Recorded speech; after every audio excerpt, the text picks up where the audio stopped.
Hey everybody, welcome to another edition of the WOFOYO podcast with C-Dub and Bones.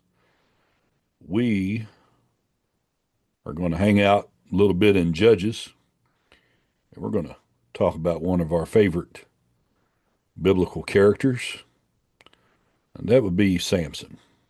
Mhm. Samson was a judge of Israel. Samson was not officer material, but he would have made one hell of an NCO.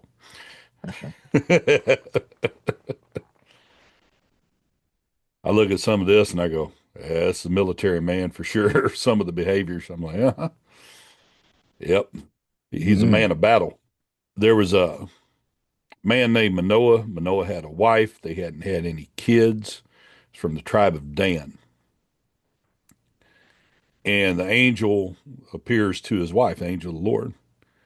He says, hey, don't drink any wine or strong drink, eat anything unclean. You'll conceive and bear a son. No razor shall come upon his head, for the child shall be a Nazirite to God from the womb, and he shall begin to save Israel from the hand of the Philistines. A Nazirite is someone that was under a vow. They would shave their head once, and then the whole time that they were a Nazirite, they were just dedicated to God and they let their hair grow long.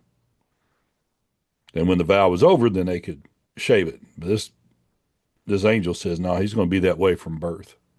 A little bit of a John the Baptist anointing on this here as well, in the fact that this is the baby leaping in the womb, these kind of things. right. Uh, the woman came and told her husband, relays the instructions, and Manoah wants a little confirmation, wanting to make sure that she ain't lost it. So he prays for confirmation. The angel comes by and tells him the same thing. He said, hey, oh, we're having a child, really? He said, yeah, same thing I told your wife. So it may not eat of anything that comes from the vine, neither let her drink wine or strong drink or any unclean thing. All that I commanded her, let her observe. So Manoah says, well, let me feed you. The angel said, I ain't going to eat nothing, but if you detain me, I will not eat your food. Prepare a burnt offering, offer it to the Lord. I said, Manoah didn't know that it was the angel of the Lord. His wife said, a man came to me. Because I think Manoah was trying to also make sure that somebody wasn't making the move, Right. when this happens. I mean, in a very human sense, as guys, that's what we wonder. Hey, Mhm. we're out there all day. Some strange dude comes up, talks to our wife, and going to tell him you're going to have a child, baby. How do I know it wasn't me? you know, Mhm. and is this those are things that are going to go through any uh, red-blooded Hebrew Israelites' mind. And he said, "What's your name? We might honor you." And the angel says, "Why do you ask my name? See, it's wonderful." So he took the goat and the grain offering, offered it on a rock to the Lord, to the one who works wonders. And Manoah and his wife were watching, and then a flame went up toward heaven from the altar. The angel of the Lord went up in the flame of the altar. Now Manoah and his wife were watching, and they fell on their faces to the ground. Manoah says, we're going to die. We've done seen the Lord. And his wife says, if he was going to kill us, chief, he wouldn't have accepted the offering. Now, so verse 24, we've been reading in Judges 13. And the woman bore a son and called his name Samson. And the young man grew, and the Lord blessed him. And the Spirit of the Lord began to stir him in Mahanadan between Zorah and Eshtaol. So there's some miraculous things happening. You see a similarity here with the last judge of Israel, who was Samuel, where he goes to become dedicated to the priesthood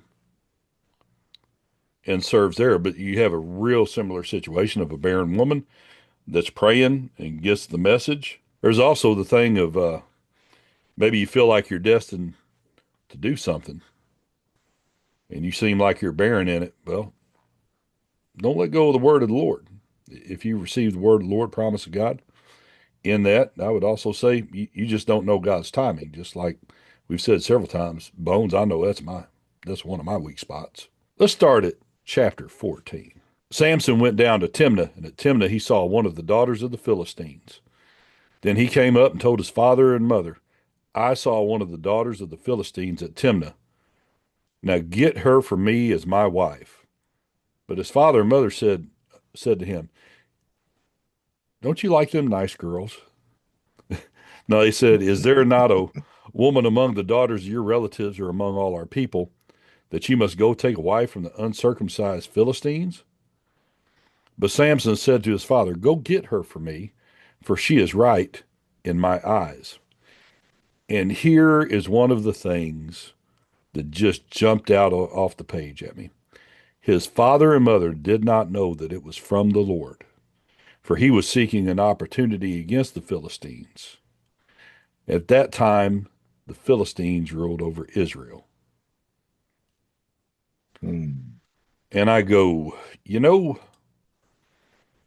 in our limited knowledge, and especially if we put ourselves inside of certain denominational or theological boxes, you know, Bones, you and I have alluded to this a lot over the years, but the Lord won't do that because that violates this theological idea, Yeah. which is the very thing that he ends up doing. This is the sheep with the unclean beasts and everything coming down, to Peter, telling him to arise, kill, and eat. Um, Yes. just when you think God won't do something, He ends up doing it. So yeah, I mean, you think you got the Lord figured out. That's about the time He says, "Hold my beer." So better watch out. Just about the time you say, "No, he won't do that. That's not who He is. He don't do that kind of thing." Um, just be careful. Just watch out. And to be sure, Samson is not perfect, but he's the man for the hour. Right. He's the man that God called for a certain purpose. And a lot of times we just fail. No, number one, I'll tell you what I think it is. I think it's a lack of prayer. Mm-hmm. I think it's leaning on our own understanding rather than sitting back and asking in prayer, Lord, you know what are you doing? And a lot of times he doesn't mind being asked, as long as you're doing it with some humility and sincerity. Um, Lord, what's going on here? I don't understand. I think a lot of it is that. And I think just as much of it is, it's none of your business. Um, Sometimes. yeah, it's none of your business. I got a mission to accomplish, and you know, this is a need to know basis, and you don't need to know right now. That happens sometimes too, Hmm. and that can be a hard place to be in because, um, by golly, we want to know, Yep. you know. And So, I've had him tell me before, that's I'm not going to tell you. You know what you need to know, and if I tell you more, you'll mess it up. mhm. Well, Yeah. when the Lord tells you that you would mess it up, you would probably mess it up.